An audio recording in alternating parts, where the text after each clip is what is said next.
Tuhan. Kami mengucap syukur untuk setiap kami yang ada di tempat ini.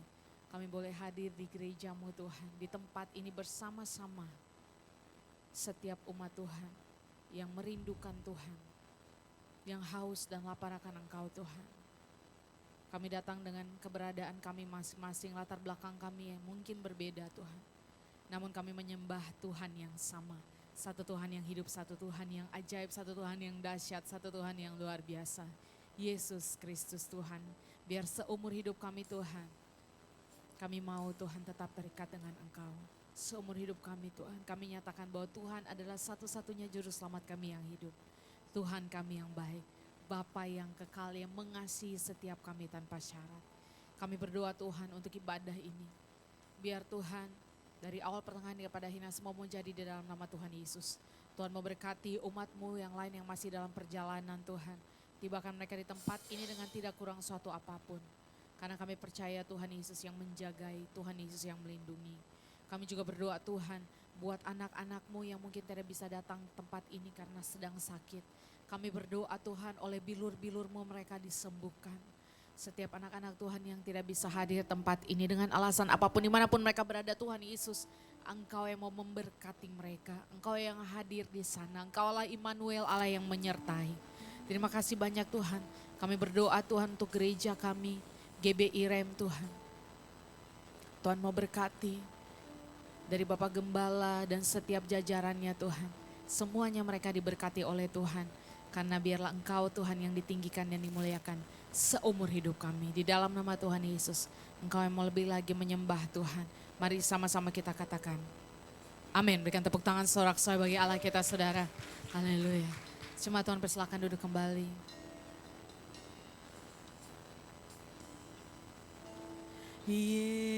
Yesus, kemuliaan-Mu pulihkan hatiku.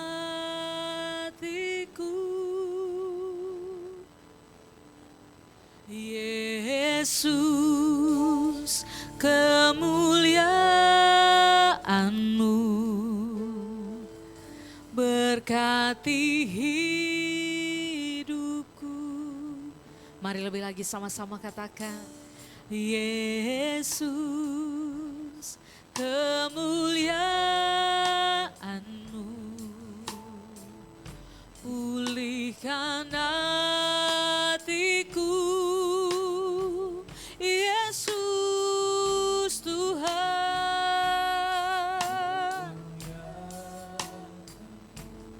berkati hidup kami Tuhan. Mari lebih lagi puji Dia, sama-sama katakan. Segala pujian syukur bagi-Mu, Kau hadir dalam hidupku.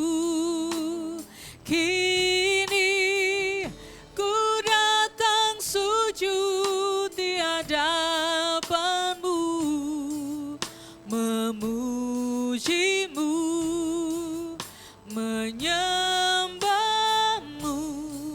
Yesus, ku menyembah-Mu. Dengan segenap hatimu lebih lagi katakan Yesus. Yesus, kemuliaan-Mu pulihkan hatiku. Yesus, kemuliaan-Mu berkati hidupku. Mari angkat tanganmu lebih lagi, sembah Tuhan, katakan segala pujian syukur bagi-Mu. Kau hadir dalam hidupku. Kini ku datang sujud di hadapan-Mu, memuji-Mu, menyembah-Mu. Yesus,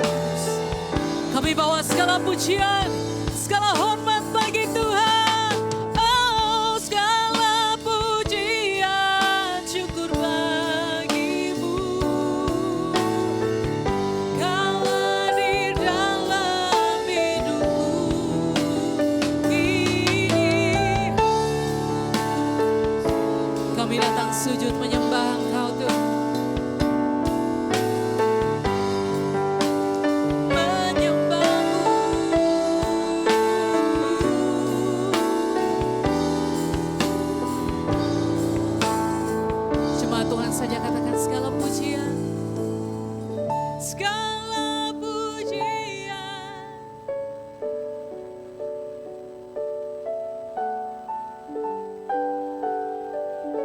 Kami tahu Tuhan Yesus yang hadir tengah-tengah kami pagi hari ini Tuhan.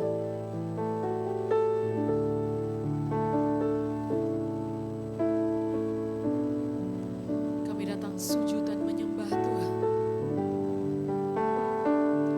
Menyembahmu.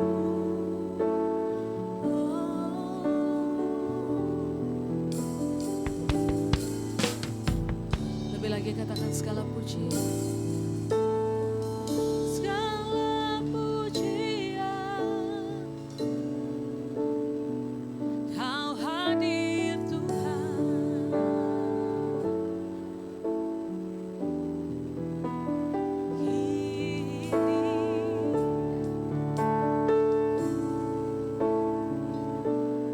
Memujimu.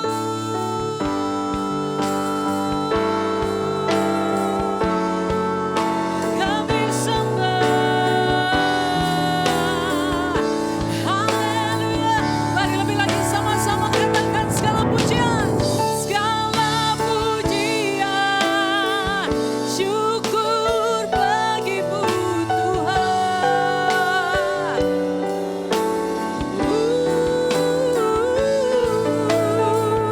Ku datang sujud memujimu Tuhan, menyembahmu Yesus, ku menyembahmu.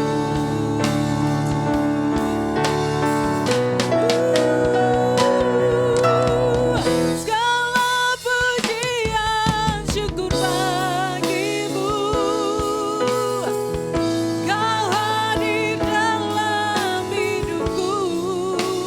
Kini ku datang sujud di hadapanmu. Memujimu, menyembahmu Yesus. Katakan memujimu, memujimu, menyembahmu Yesus, ku menyembah, memujimu Tuhan, menyembahmu Yesus, ku menyembahmu.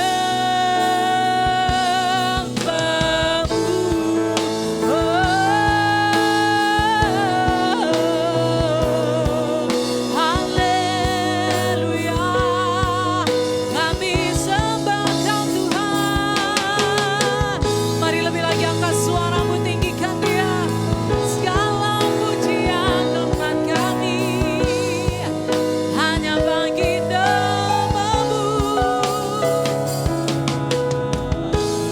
Lebih dari segalanya, kami rindukan Kau Tuhan. Haleluya. Kami puji nama-Mu, kami puji nama-Mu. Kau Allah yang besar, Kau Allah yang dahsyat Tuhan. Kau lebih dari apapun. Kami rindukan Engkau hadir di hidup kami. Kami tak bisa tanpa-Mu Tuhan. Kau sumber segala-galanya. Haleluya, haleluya. Mari naikkan syukur di hadapan Tuhan. Nyanyikan syukur atas kebaikan-Nya, atas anugerah-Nya, atas kasih setia-Nya. Oh,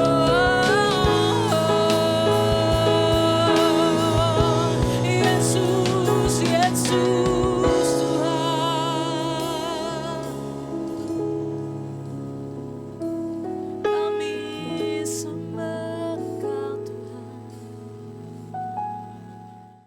Bapa di sorga, hidup ini adalah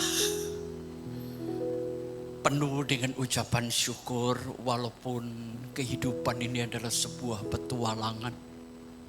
Tapi Tuhan tetap tuntun tangan kami untuk mampu berdiri kokoh saat ini. Terima kasih untuk semuanya Bapa, keluarga, iman, atau apapun yang kami lakukan. Kami tetap berdoa untuk keluarga yang tidak bersama kami di gereja ini. Tuhan berkati sama seperti Engkau memberkati kami. Sampaikan salam sabdamu kepada kami Bapa dengan cara yang sederhana.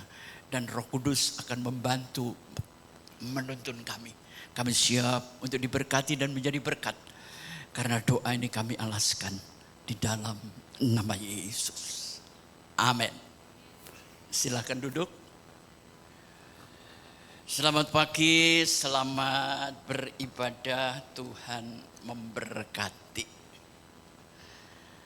Saudara, kemarin waktu saya sebelum berangkat ke Surabaya ya, teman saya datang dan saya kaget. Dia memberikan uang kepada saya. Saya tanya, ini buat apa? Om gak sadar ya, restoran saya ini laris gara-gara nasihat Om Pengki yang sederhana. Apa?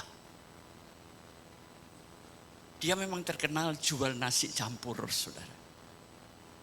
Tapi saat itu saya ingat, saya nasihatin. Kalau bisa, nasinya itu diganti nasi yang pulen.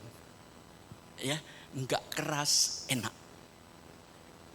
Dan setelah itu, restorannya laris, penghasilannya meningkat. Saudara. Kecil kan soal nasi. Tapi nasi itu yang membuat orang ketagihan. Enggak bicara soal ikannya, nasi aja diganti yang pulen, yang wangi, yang enak. Itu selera makan tinggi. Makanya Yesus berkata, setialah kepada perkara yang kecil, maka aku berikan perkara yang banyak orang yang nanya, Pak Pengki, bedanya takdir sama nasib itu di mana? Anda mungkin bingung kan? Antara takdir dan nasib. Takdir itu sesuatu yang gak bisa Anda kendalikan. Contohnya, Anda lahir itu takdir. Anda mati itu takdir. Lahir orang tua saya siapa? Itu takdir, saudara. Tapi antara Anda lahir sampai Anda dipanggil Tuhan, itu ada sepenggal garis perjalanan. Dan di sini Anda menentukan nasib Anda. Anda mau susah, Anda mau orang hebat, terserah Anda. Jadi beda ya, takdir hanya dua, saudara. Lahir dan mati. Orang tua saya siapa, saya nggak bisa milih.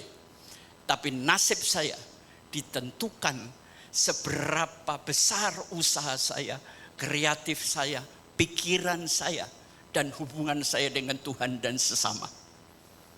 Jadi enggak ada nasib buruk, nasib baik, Andalah yang menentukan. Kalau Anda dilahirkan oleh orang tua yang pas kebetulan miskin, enggak usah marah, saudara. Asal saudara waktu mati enggak miskin, itu aja loh. Nanti kalau Anda mati miskin, Tuhan yang marah, saudara. Ya, saudara, kenapa saya memikirkan hal itu? Gini ya, seringkali kita ini nggak bisa tidur. Saya tidurnya tuh jam 3, jam 4 Bu. Karena sebelum tidur saya sudah mikir, saya takut nggak bisa tidur. Bener kan? Dan pikiran nggak bisa saya hentikan. Yang mikir kerjaan, yang mikir di rumah, yang mikir ini. Bahkan ujungnya kalau saya mati gimana? Nah, liar kan pikiran ini. Jadi akhirnya nggak bisa tidur, saudara. Tapi pelan-pelan saya juga bisa tidur. Jadi hati-hati dengan pikiranmu. Nah, hari ini saya akan bagi tip survei saya selama bertahun-tahun. Ya, gini temanya. Apa yang Anda pikirkan saat Anda mikir kesulitan? Ya, sekali lagi, apa yang Anda pikirkan saat Anda berpikir kesulitan dan di tengah kesulitan. Ada 7 yang saya catat, saudara. Yang pertama, terima kenyataan. Gak usah menolak, Anda makin kesel nanti. Terima, ubah, nanti ketemu solusi, saudara. Itu pengalaman hidup ya. Jadi apapun kenyataan hidup Anda, terima. Ya. Kemudian ubah, nanti akan menghasilkan sebuah solusi. Yang kedua, apapun kesulitanmu, kalau responmu bagus, hasilnya akan bagus untuk hidup Anda. Mungkin hidup Anda baik, tapi kalau Anda merespon peristiwa itu secara buruk, maka yang terjadi hasilnya buruk, gitu aja. Jadi apapun kesulitan Anda, responi dengan baik, maka hasilnya akan menjadi baik. Itu survei pribadi saya yang kedua. Yang ketiga, waktu Anda mengalami dan masuk menjalani masalah, hidup Anda bertumbuh enggak? Itu pertanyaannya. Kalau saat Anda mengalami masalah, menjalani masalah, tapi tanpa sadar hidup Anda bertumbuh, itu bukan masalah, itu namanya berkat, oke? Kecuali dengan persoalan itu hidupmu terpuruk, saudara, makin hancur, nah itu masalah. Tapi kalau masalah itu menyebabkan kepribadian Anda, cara berpikir Anda tumbuh, saya ingin katakan itu bukan masalah, tapi itu berkat yang terselubung masalah. Itu yang ketiga. Yang keempat, setiap manusia punya cita-cita kan? Setiap manusia punya impian. Nah, untuk mencapainya itu perlu proses waktu, perlu pergerakan. Nah, di sini saya menemukan waktu saya mengalami kesulitan, artinya seberapa besar saya mendambakan dan ingin mewujudkan impian saya. Mencapai impian itu, kita akan memasuki lorong-lorong kesulitan. Ya, semakin sulit impianmu semakin dekat, semakin sulit impianmu semakin besar. Ya, untuk menulis tip yang sederhana ini ya memang panjang, saudara. Yang keempat, saya nggak tahu Anda melihat hidup ini seperti apa, permainan, anugerah, atau sesuatu yang berat. Saya melihat hidup ini sebagai sebuah petualangan. Diberkati petualangan, ya kan? Ngalami masalah, saya jalanin aja petualangan itu. Akhirnya saya mengumpulkan petualangan-petualangan yang indah di dalam hidup saya. Saudara senang, hidup gak ada masalah. Konstan, bosenin mas. Bosen saya. Saya hidup senang yang bergejolak, saudara. Tapi saya nggak pernah cari masalah ya. Tapi kalau Tuhan izinkan semuanya bergejolak, saya senang. Ada banyak warna-warni di dalam kehidupan. Ya, jadi kalau Anda mengalami banyak gejolak hidup, Anda anggap aja itu petualangan. Sekarang tinggal 2. Saudara pernah mengalami masalah gini. Kemarin saya diajak teman dari satu perusahaan. Dia mau berbagi di salah satu panti asuhan. Panti asuhan itu dikelola oleh orang tua. Namanya siapa sih kemarin? Istrinya namanya saya panggil Mama Liu. Udah tua, saudara. Isinya 70 orang anak. Hidup berkelimpahan, itu yayasan. Anak-anak di asrama di situ.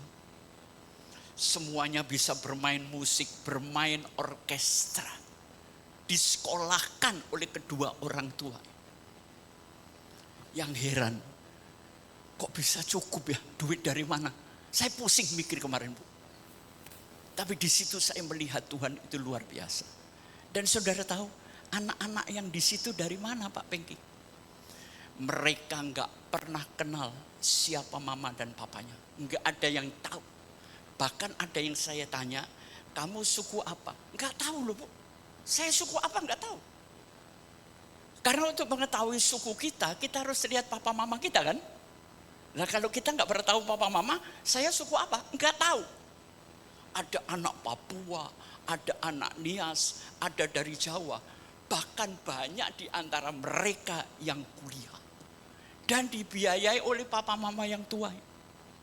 Saya ngelihat Tuhan itu gila banget, saudara. Kita khawatir dengan hidup. Dia pelihara 70 anak. Ya. Kemarin itu untuk berkunjung ke sana, itu sampai ngantri, Bu.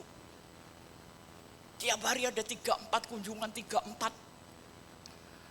Jadi mereka kelimpahan, baik makanan, baik pakaian, baik keuangan. Karena mereka tulus, Pak. Tulus. Saya sampai nangis di sana. Ya. Ada kemarin, saya mikir Tuhan ini kalau boleh diambil, gua ambil adopsi ke Surabaya dah. Tapi itu lucu banget. Dia nggak kenal mama papa, nggak kenal. Ini loh namanya hati mulia. Saya disuruh kasih wejangan, saya malu sama mama Liu. Nyekolahin sampai mahasiswa. Dan anak-anak yang keluar dari yayasan itu, biasanya mereka balik. Membantu keuangan, bahkan ada rela mereka menangani anak-anak kecil ini. Gak gampang 70 anak. Mereka dengan baik, dengan kasih sayang. Kita diperlihatkan Tuhan. Jangan pernah takut, Tuhan punya cara untuk memelihara Anda. Amin. Ya, di tengah kesulitan yang kelima, kalau Anda pikiran sudah nggak bisa jalan, saatnya jalankan imanmu. Oke? Saya seringkali kebentur, saudara. Waduh, saya nggak bisa menyelesaikan ini persoalan. Gimana? Itulah saat iman kita bekerja. Makanya hidup itu adalah keselarasan antara pikiran, roh, ya, jiwa, dan tindakan. Dan yang terakhir, siapa di sini pagi ini yang mengalami kesulitan yang rasanya udah mentok lah. Saudara, udah pasrah aja, nanti semuanya akan berlalu. Oke? Itu jawaban saya terakhir.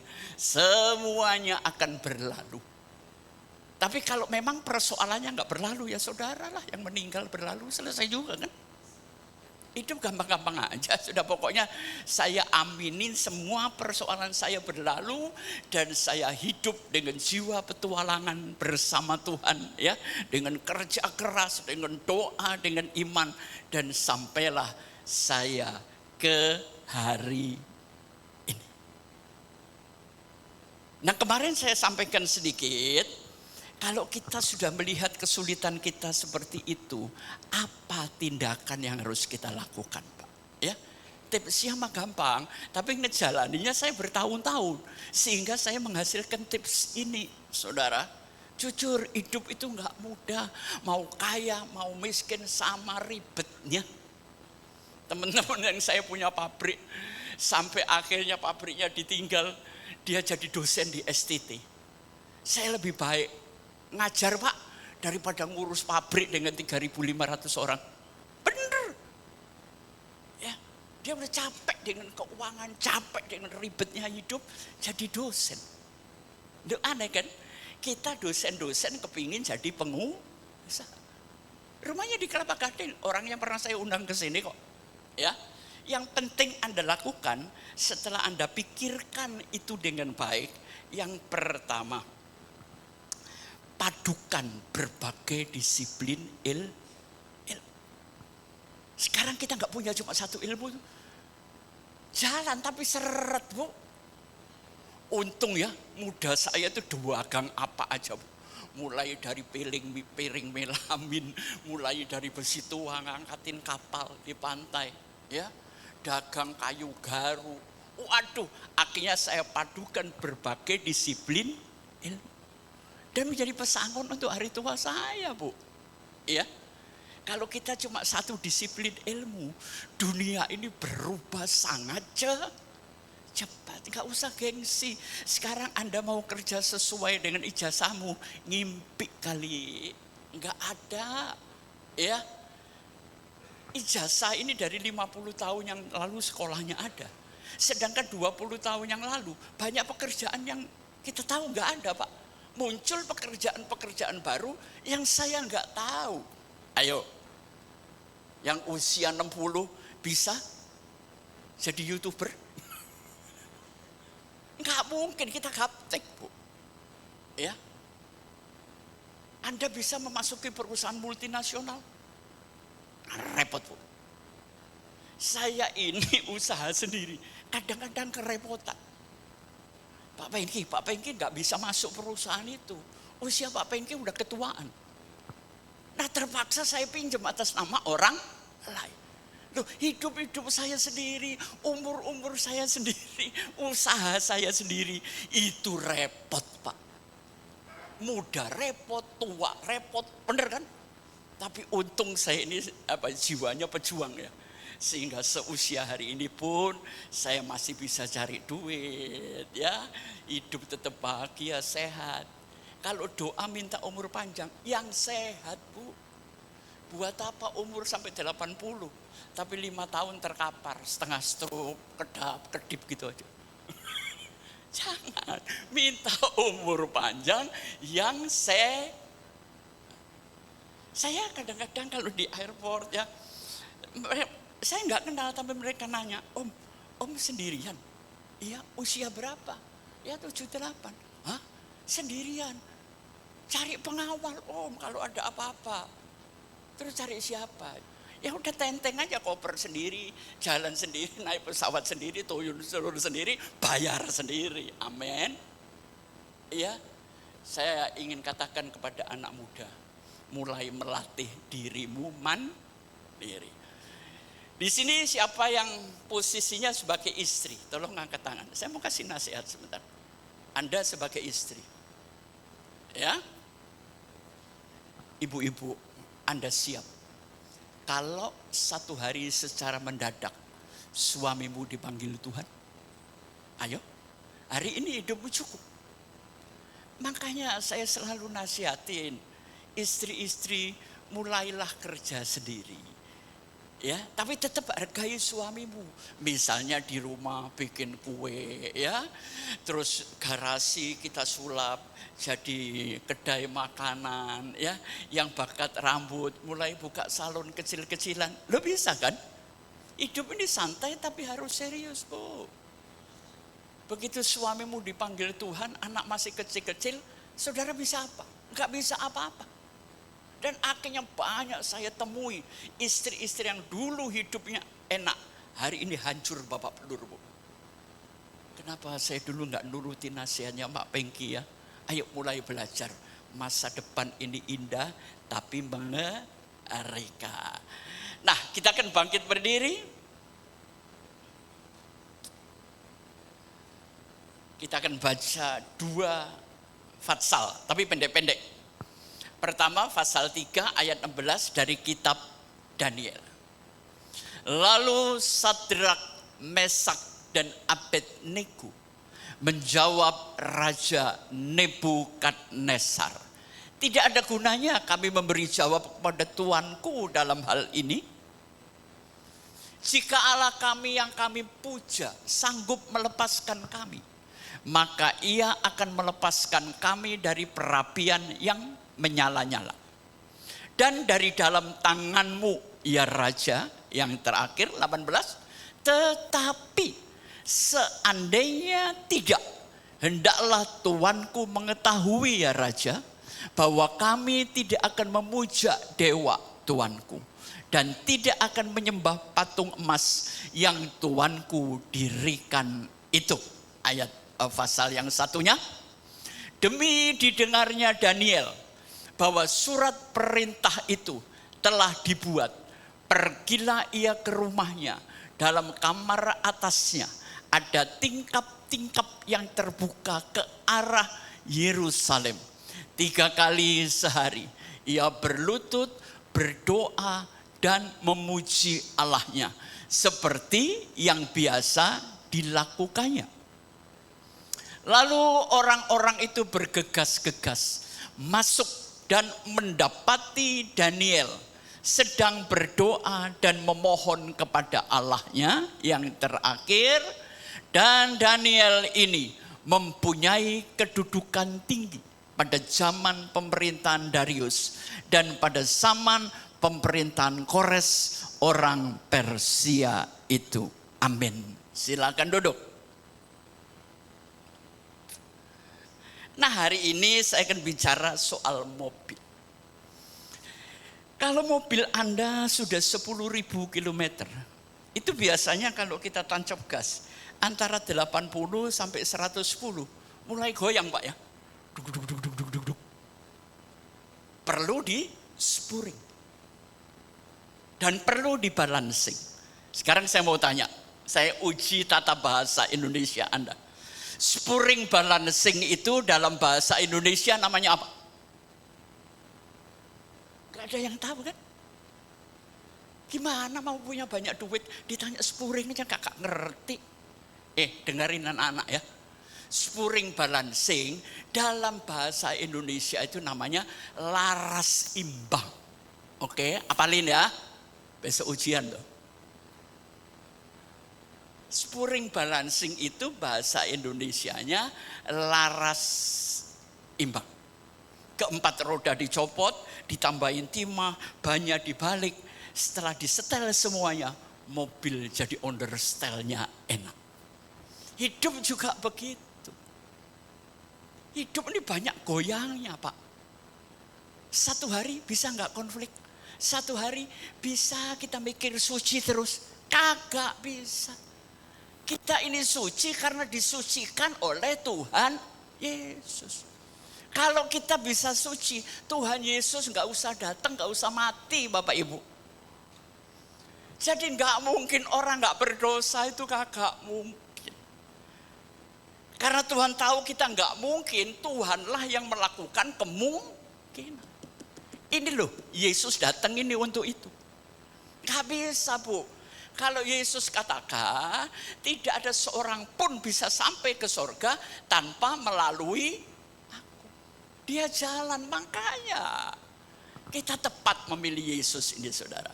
Nah, bagaimana hidup ini kadang-kadang perlu masuk bengkel untuk dilaras imbang, ya, supaya jalan kita lurus, digas tetap kenceng, nggak mogokan, ya kan? Nah, gimana caranya Pak Pengki melakukan keseimbangan?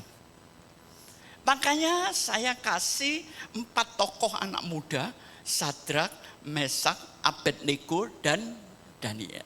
Oke, saya akan cerita dari awal. Sadrak, Mesak, Abednego, Daniel itu negaranya 1 hari dikalahkan oleh negara lain. Dan keempat orang ini ditawan, Bapak Ibu. Anak muda ini. Jadi posisinya apa? Tawanan. Anda kan orang merdeka, beda ya. Jadi kita lihat posisi mereka adalah tawanan. Kemudian di situ mereka belajar. Mereka dididik oleh raja. Makan makanan raja, pendidikannya pendidikan kerajaan. Nah, akhirnya anak-anak ini dididik dan mereka diaudisi. Ada banyak anak muda dari negara lain ditawan juga. Tapi ternyata 4 orang ini kepandaiannya tidak terkalahkan. Jadi jelas ya, posisi mereka tawanan tapi mampu keluar dengan cum laude. Berarti ilmunya hebat enggak? Secara sekuler ya. Gereja saya terbaik, saya paling kudus, berhenti. Saudara mencaci maki, mari mimbar ini untuk tempat kedamaian. Amin. Beritakan kedamaian. Ya. Jadi langkah pertama, keseimbangan, Anda harus memadukan banyak disiplin Orang Kristen harus pintar, saudara. Ya. Sekarang yang kedua, ayat 16 ya.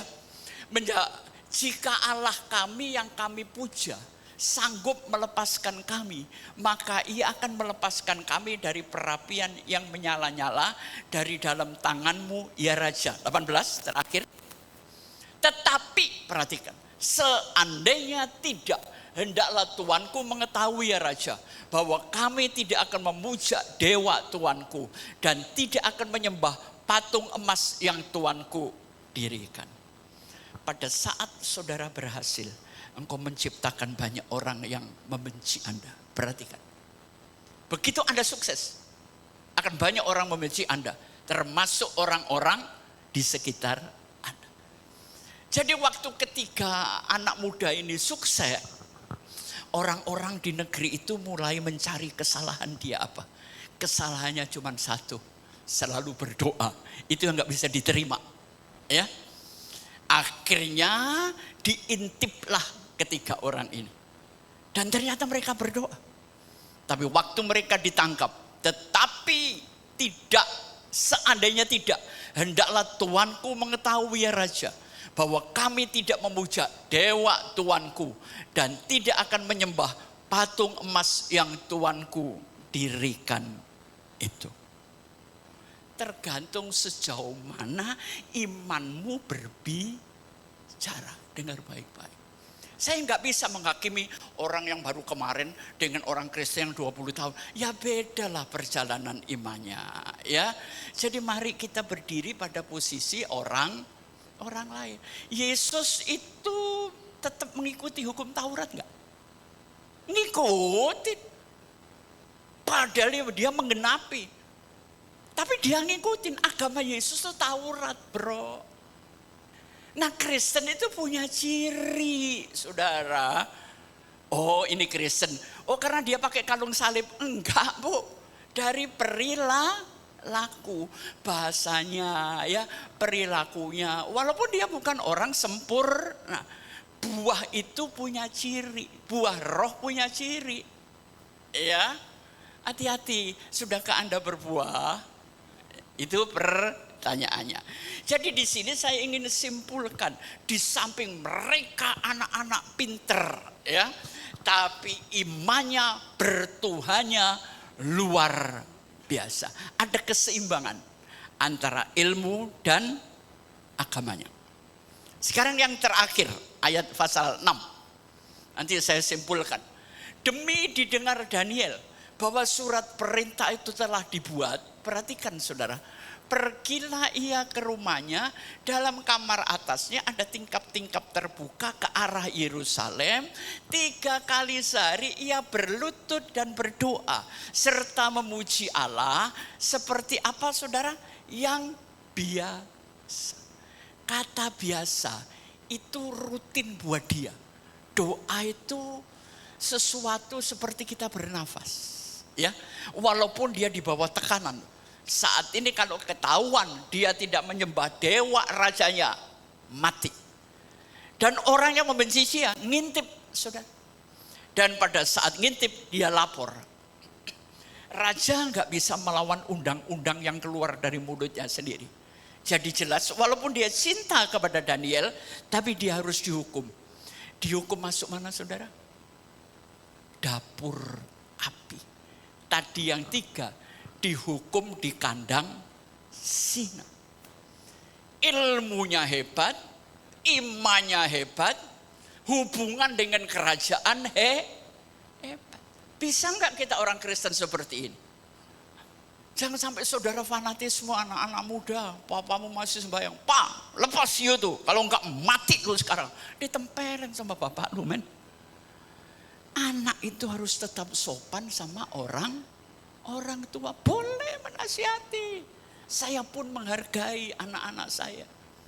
Kami berempat, itu gerejanya masing-masing kok. Gak pernah ribut kok. Anak saya pertama itu ikut pelayanan ya di gereja Tabernakel. Anak saya kedua ikut pelayanan di gerejanya Philip Mantov. Anak saya di Hongkong ikut gereja bahasa Inggris. Kita kalau ketemu gak pernah berdebat. Oh gak bisa, rem paling ciami. Ya marahlah anak saya. Ya kan? Kita tidak mau memperdebatkan itu. Yang penting kita foto bareng, makan bareng, saling mengasihi. Itulah agama. Berperilakulah yang baik. Jadi keseimbangan. Orang Kristen harus pinter dalam berbagai bidang ilmu. Yang kedua, harus punya fanatisme iman untuk pribadi Anda. Bukan untuk perang dan ngacoin orang lain. Ya. Dan yang ketiga, punya ciri doa dan menyembah Ini namanya kehidupan sudah masuk bengkel laras imbang. Gini, saudara bisa seminggu nggak konflik sama orang, saudara bisa seminggu nggak kesel, saudara bisa seminggu nggak marah-marah. Itu perlu laras imbang, saudara. Makanya kita datang ke gereja, kita berdoa. Ayo, kita masuk bengkelnya Tuhan Yesus supaya kita mengalami spurring balancing, hidup saudara kenceng lagi, lurus lagi, rodanya kagak miring-miring, ya. Gimana caranya Pak Bengki? Oke, silakan Yohana.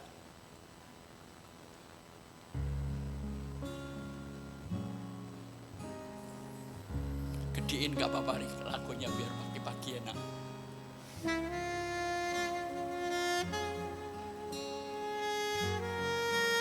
Orang banyak ngomong, saya kalau dengerin Pak Pengki itu enak, lagunya tenang, pelajarannya enak, bener kan?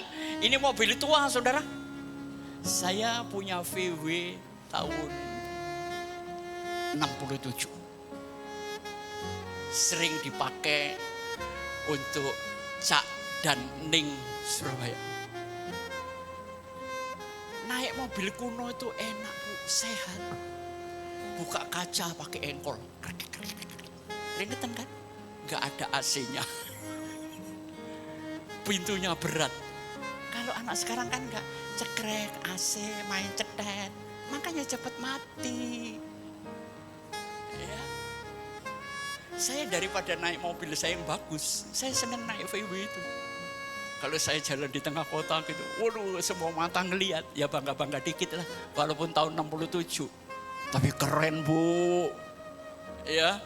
Ditawar teman saya, Pak, saya beli 160 juta Bu.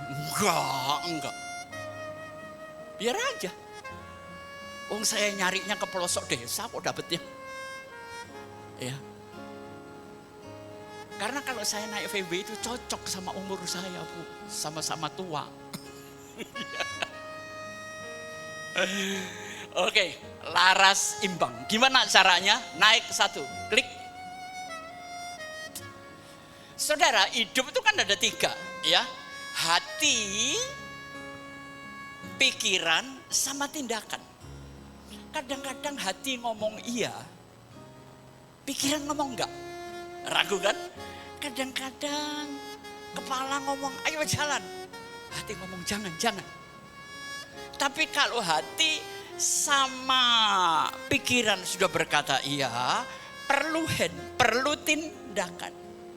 Tapi ikuti berpusat kepada Tuhan, maka terjadilah keselarasan. Ini pentingnya kita menyelidiki situasi, kemudian berdoa, baru buka toko Bapak Ibu. Ya, keselarasan dulu. Oke, kita naik lagi. Saudara, saya akan sedikit kasih pelajaran. Waktu Anda mengalami peristiwa, yang bermain dulu pikiranmu atau perasaanmu? Ayo. Pikiranmu atau perasaan? Gak bisa ditentukan, saudara. Kadang-kadang perasaan dulu baru pikiran, kadang-kadang pikiran baru perasaan. Kadang-kadang saking ribetnya pikiran sama perasaan kagak jalan Bu. Percaya gak? Itu yang bikin kita modar itu. Nah, saya mau bicara soal perasaan dulu, karena emosi ini paling menghancurkan hidup. Pada saat perasaanmu kena, maka ada pertahanan secara mekanis. Yang satu dengan pikiran dewasa, mature, yang satu dengan pikiran anak-anak, ya, immature. Oke, naik lagi, kita akan ngelihat. Nah, pada saat imanmu masih anak-anak, ya, pikiranmu nggak dewasa, begitu saudara kehantam perasaan, perlindungan pertama adalah denial. Anda menolak kenyataanmu, nggak bisa. Saya lawan habis, ya, itu denial. Yang kedua, repression. Kita memendam, udahlah daripada ribut. Kita kalau sama istri kan gitu kan, atau sama suami, udahlah saya capek Pak Pengki, percuma diladenin. Tapi tahu-tahu meledak dalam bentuk kemarahan, kalau ke dalam stroke. Sudahlah kalau marah-marah aja. Ya, tapi yang terkendali.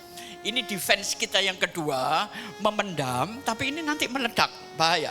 Yang ketiga, kalau pikiran anak-anak terjadilah projection. Artinya apa? Anda salah, malah nyalain orang. Ini sekarang yang benar. Saya ingat anak saya masih kecil-kecil dulu ya. Anak saya laki itu. Teman saya duduk kakinya gini. Karena dia lari, dia kesandung. Si om dimarahin, padahal dia yang kesandung. Lucu kan? Banyak orang salah tapi malah nyalain orang. Ini perasaan kita. Salah satu mekanisme defense. Dan yang terakhir apa? Displacement. Hati-hati. Kita seringkali ruwet di kantor, marah di rumah. Bener? Istri jadi korban, anak-anak jadi korban. Saudara pernah lihat bapak marah tanpa alasan, kucing lewat ditendang? Dosa apa tuh si kucing? Apa enggak permisi? Iya kan? Enggak bisa. Persoalan kantor selesai di kantor, persoalan di rumah berbahagialah dengan anak istri. Ini perlu dilatih. Nah, sekarang kita naik lagi. Kalau pikiran dan iman Anda dewasa, mature, ya. Gimana cara yang terjadi dalam perasaan kita? Yang pertama, suppression, ya. Suppression itu memendam, tapi enggak meledak, saudara. Memendam, disalurkan, dia konseling, dia healing, dia ngobrol sama teman, ya. Yang kedua adalah sublimation. Biasanya orang yang pikirannya dewasa, terima persoalan, dirubah, dicari solusinya. Yang ketiga, altruism. Saudara sering dengar kata altruism? Daripada sumpek-sumpek, udahlah kita ke panti, bantu orang lain. Lihatlah di luar sana banyak orang lebih susah dari Bapak Ibu. Amin. Ya, jangan fokus kepada kesusahan sendiri, ya. Makanya saya kalau hari Sabtu susah gitu, saya berdoa cepat-cepat Minggu. Karena di gereja ada ratusan orang lebih susah dari saya. Saya terhibur kan. Ya, jangan nyimpen di kamar terus dengerin lagunya Dian Piscesa bunuh diri nanti, ya. Dan yang keempat, apa saudara? Altruisme itu adalah membantu orang lain, ya. Lihatlah di luar masih banyak orang lebih susah, bantu. Dan yang terakhir adalah distraction, mengubah fokus. Waduh, ini persoalan bikin sumpah gitu. Udahlah, ubah fokus, kia-kia sama teman-teman ke Bali atau kemana, ya. Kalau nggak punya duit ya jalan-jalan di trotoar Tanah Abang, bolak-balik. Yang penting pokoknya jalan lah, ya. Oke, ini perasaan-perasaan kita. Jadilah yang mature, dewasa. Naik lagi satu. Nah, ini baru saya temukan. Hierarki daripada goal kita. Saudara punya cita-cita besar? Punya kan? Itu dimulai dari beberapa impian kecil yang Anda selesaikan. Low, good. Setelah low ini naik, baru terjadi middle goal. Setelah middle goal ini baru top goal. Nah, salahnya apa? Banyak orang sampai di low sama mid, tapi nggak pernah nyelesain topnya gitu, ya. Atau banyak orang punya top goal, tapi nggak tahu bagian-bagian kecilnya di mana. Ini namanya hierarki daripada sebuah tujuan. Kalau saya mau ke sini, saya harus cari taksi dulu, saya harus ngelewatin jalan, bayar dulu. Goalnya saya masuk gereja di tempat ini, ya. Jadi diurai, Pak. Jangan langsung top goal begitu.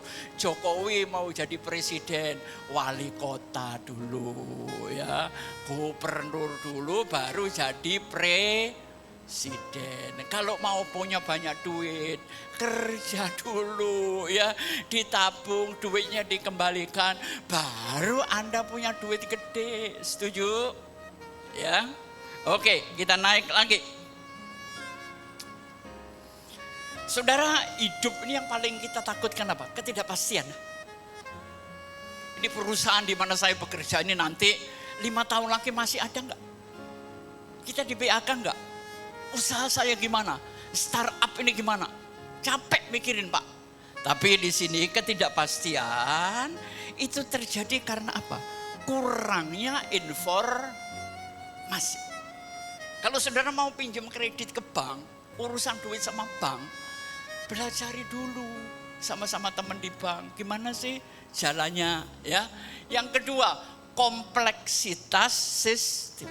Sekarang nih semuanya rancu, semuanya kompleks Bapak Ibu ya. Satu nyambung, satunya ruwet, pusing kadang-kadang saya. Yang ketiga, perubahan lingkungan. Pernah nggak saudara ngunjungi tempat, setahun nggak ke situ, tahun depan kita datang kita kaget. Duh, bener nggak jalan ini? Semuanya berubah, ya. Perubahan lingkungan, hati-hati. Perubahan situasi kerja, macam-macam lah.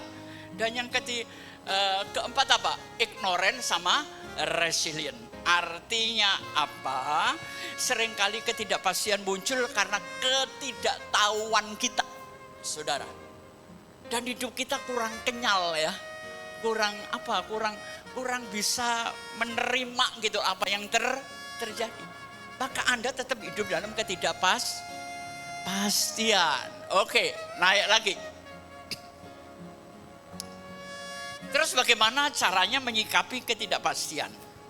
Saya berikan 3 langkah. Yang pertama, amati yang menyebabkan hidupmu gak pasti ini apa. Wah, perusahaan saya goyang Pak. Jadi ketidakpastian Anda di perusahaan kan? Ya pelan-pelan cari kerjaan lain. Sebelum perusahaan ini tutup. Cari usaha lain. Sebelum nanti kita di PHK. Ya, masa bisnis 4 macam mau tutup kabeh loh. Ya.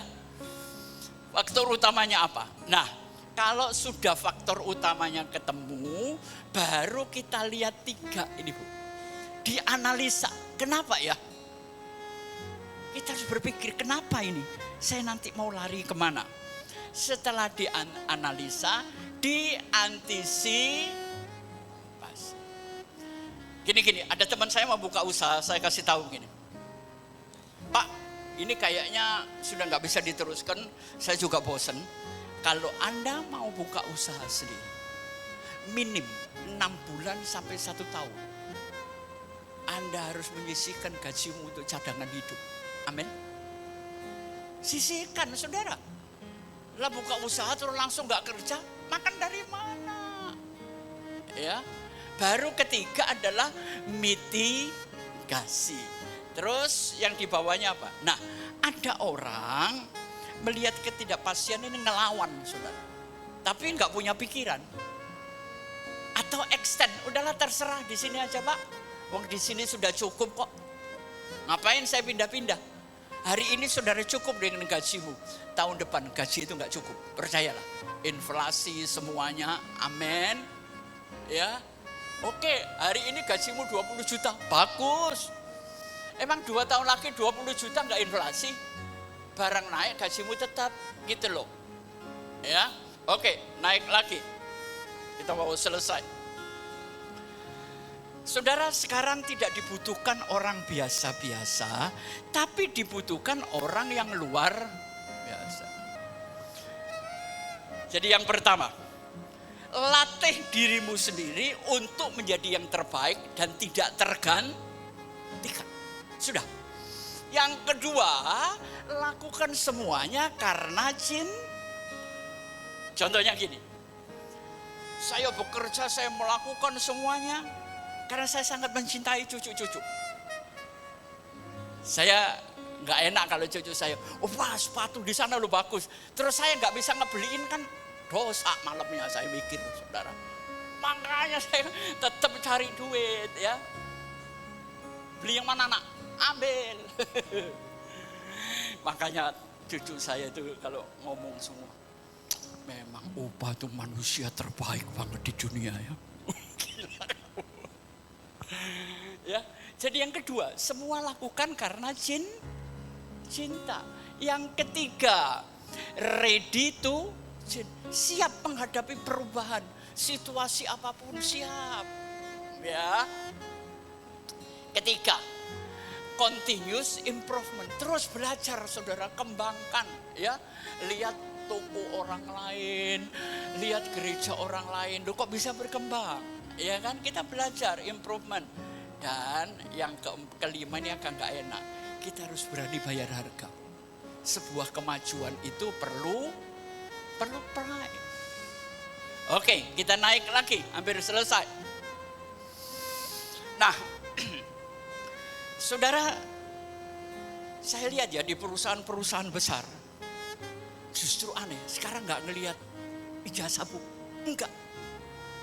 Diwawancarai, terus kemudian ditanya, keahlianmu bidang apa? Pengalaman berapa tahun? Rata-rata yang diterima itu loh sekarang. Mungkin ijazahmu lebih tinggi, tapi perusahaan sekarang mulai terbalik bu. Saya kan kenal banyak HRD rekrutmen semua. Saya bertanya, ya. Jadi kompetensi itu yang pertama apa? Anda harus punya pengetahuan terkini. Anak-anak muda nggak boleh, nggak bisa teknologi, nggak bisa. Kalau saya sih nggak apa-apa bu, ya. Kalau model saya gini kan kerjasama sama yang pinter teknologi, dibayar aja, selesai. Yang kedua apa? Rekam jejak. Saudara daftar, rekam jejak di perusahaan itu akan keluar semua. Di perusahaan yang sudah saudara lakui. Dan yang teratas apa saudara? Keterampilan teknis. Yang orang lain nggak bisa. Ya. Ada teman saya di Surabaya. Dia tukang memperbaiki nozzle ya, nozzle mobil apa saya kurang ngerti. Larisnya minta ampun. Dia sekolah cuma kelas 1 SMP bu. Tapi dia punya keahlian, mobil semahal apapun ke dia pak. Jadi miliki keahlian ya. Oke, naik lagi. Nah, di dunia yang tidak pasti ini, Anda suka yang mana? Anda punya mental bersaing? Silakan. Anda punya mental menghindar? Boleh. Kompromi aja lah pak. Tapi yang paling bagus, dua di bawah. Kolaborasi. Bersama orang lain kita bisa. Dan yang terakhir, diakomodasi. Saudara. Saudara pikir yang bikin gini-gini saya? Enggak, saya enggak bisa bu. Anak-anak muda. Yang jago-jago teknologi, jago iklan, udah sini bantu saya dong. Ya semua nggak gratis, bayar. Cuma yang nonton ini sudah motret gratis kan? Gua bayar nih. Tapi nggak apa-apa. Demi saya memberkati banyak orang. Saudara, biasanya Sabtu saya ketemu sama David itu. Saya cuma seneng lihat karya dia. Wah, ini bagus ini Fit. Bagus banget, warnanya cerah ya. Apalagi kalau ini pakai LED saudara. Keluar yang ampun-ampun udah bagus ya. Oke, kita naik lagi. Saudara punya talenta apa? Dikalikan usaha, maka nanti akan jadi kepandaian Anda. Akan jadi skill. Ya, yang dulunya nggak bisa dilatih. Nah, kalau Anda sudah punya skill, dikalikan usaha lagi, disinilah pencapaian, achievement. Ya, lakukan pencapaian yang belum pernah Anda capai. Saya setiap minggu ini kan belajar Pak. Oh ini belum pernah saya pikirkan, sekarang mulai saya pikirkan. Itu membuat saya awet muda. Saudara. Jangan hanya olah fisik, tapi olah pikir sama olah rasa. Amin.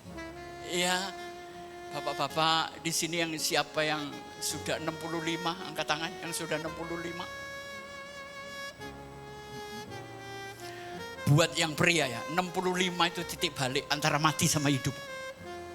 Karena umur 65, penyakit keluar semua. Duing, kolesterol naik, jantung katupnya copot, yang macam-macam.